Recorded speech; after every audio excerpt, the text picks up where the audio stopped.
स्वागत है आपका हिंदी स्पेस चैनल की स्पेस अपडेट सीरीज के एक नए एपिसोड में। तो चलिए जान लेते हैं कि आज के टॉप स्पेस अपडेट्स कौन कौन से हैं।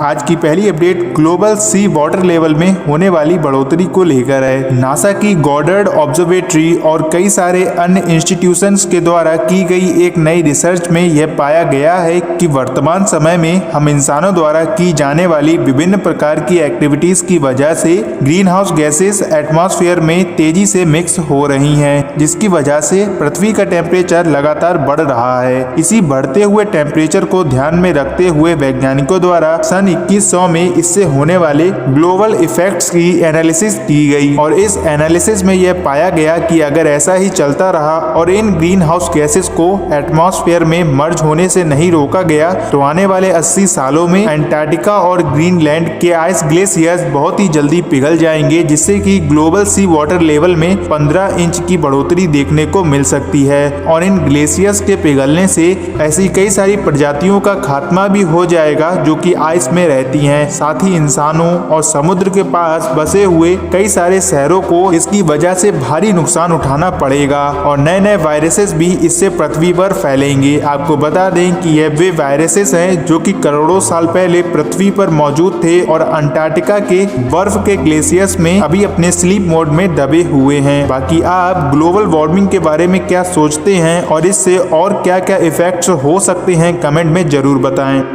आज की दूसरी अपडेट वीनस पर ना भेजे जा सकने वाले मिशंस को लेकर है। आपको पता होगा कि 14 सितंबर को एस्ट्रोनॉमर्स द्वारा वीनस के एसिडिक क्लाउड्स में फॉस्फाइन गैस के होने की पुष्टि की गई थी और इसी के बाद वीनस पर लाइफ होने के कयास लगाए जा रहे हैं। लेकिन अभी हाल ही में पब्लिक की गई एक नई एस्ट्रोनॉमर्स रिपोर्ट में यह बताया गया है कि वीनस पर इस फॉस्फाइन गैस को ढूंढने में इतनी देरी आखिर क्यों हुई। इस रिपोर्ट में यह बताया गया कि वीनस हमारे सोलर सिस्टम का एक ऐसा प्लेनेट है जहां पर कोई भी जाना नहीं चाहेगा और इस पर किसी भी मिशंस को लॉन्च करना मार्स या मून पर भेजे जाने वाले मिशंस के जैसा तो बिल्कुल भी नहीं है, क्योंकि यहां का टेम्परेचर हमेशा से ही 400 डिग्री सेल्सियस से भी ज्यादा रहता है। मतलब यहां पर जो भी मिशंस भेजा जाएगा उसमें लगे हुए सभी इंस्ट्रूमेंट 400 डिग्री सेल्सियस तक के टेम्परेचर को बर्दाश्त करने वाले होने चाहिए। यहाँ पर बर्दाश्त करने का मतलब यह है कि इनमें जिन इंस्ट्रूमेंट्स का यूज किया जाएगा वह सभी इंस्ट्रूमेंट 400 डिग्री सेल्सियस तक बिल्कुल सही सलामत रहें और इतनी गर्मी में भी वह ना पिघल सकें। और वहीं इसका एटमॉस्फेरिक प्रेशर इतना ज्यादा है कि किसी भी स्पेसक्राफ्ट को मात्र कुछ ही मिनटों में अपने प्रेशर के चलते खराब कर दे। इस प्लेनेट की इसी हार्श कंडीशंस को ध्यान में रखते हुए कोई भी देश इस वीनस प्लेनेट पर अपने सरफेस मिशन को नहीं भेजना चाहेगा, लेकिन इसके हैबिटेबल क्लाउड्स में फॉस्फाइन गैस की डिस्कवरी इसके रिसर्च को आगे बढ़ाने में मदद करेगी और अब इन हार्श कंडीशंस का भी कोई ऑप्शन ढूंढा जाएगा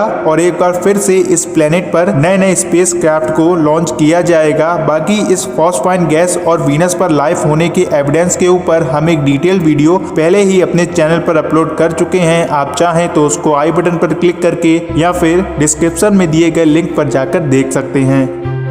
आज की तीसरी अपडेट नासा के आर्टेमिस प्रोग्राम में होने वाली मून लैंडिंग को लेकर है। जैसा कि आपको पता होगा कि नासा द्वारा अपने आर्टेमिस प्रोग्राम के तहत 2024 में अपने एस्ट्रोनॉट्स को मून के साउथ पोल पर लैंड करवाने की अनाउंसमेंट की गई थी और नासा के एस्ट्रोनॉट्स को मून के साउथ पोल पर लैंड करवाने का जो मेन मोटिव था वह साउथ पोल के क्रेटर्स में मौजूद आइस की डिस्कवरी करके उस आइस को ऑक्सीजन, रॉकेट फ्यूल और ड्रिंकेबल वाटर में कन्वर्ट करने का था। इसी के साथ नासा द्वारा अपने आर्टेमिस प्रोग्राम के लिए साउथ पोल को मून लैंडिंग के लिए चूज किया गया था। लेकिन इसमें एक बहुत बड़ी प्रॉब्लम यह है कि वैज्ञानिकों को अभी तक यह नहीं पता चल पाया है कि इन क्रेटर्स पर आइस कितनी मात्रा में मौजूद है, क्योंकि यह आइस ऐसी जगह और इतने गहरे क्रेटर्स में मौजूद है जहां पर आज तक सन की लाइट भी नहीं पहुंच पाई है। इसी को लेकर नासा के एडमिनिस्ट्रेटर जिम ब्रैडेस्टाइन जी का यह कहना है कि यह जरूरी नहीं है कि 2024 में होने वाली मून लैंडिंग में नासा के एस्ट्रोनॉट्स मून के साउथ पोल पर ही लैंड करें, क्योंकि यहाँ पर लैंडिंग करने में किसी भी प्रकार की प्रॉब्लम सामने आती है तो नासा के इन एस्ट्रोनॉट्स की लैंडिंग को अपोलो प्रोग्राम के लैंडिंग के लिए चूज किए गए जोन्स में से किसी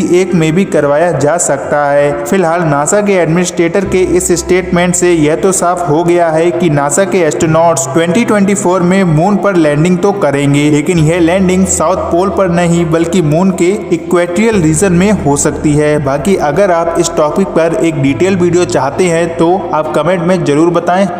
तो आज के इस वीडियो में बस इतना ही। अगर आपको यह वीडियो इन्फॉर्मेटिव लगी हो तो इस वीडियो को लाइक और शेयर करने के साथ साथ हिंदी स्पेस चैनल को सब्सक्राइब कीजिए ऐसे ही और वीडियोस को देखने के लिए। तो मिलते हैं अगले वीडियो में, तब तक के लिए जय हिंद जय भारत।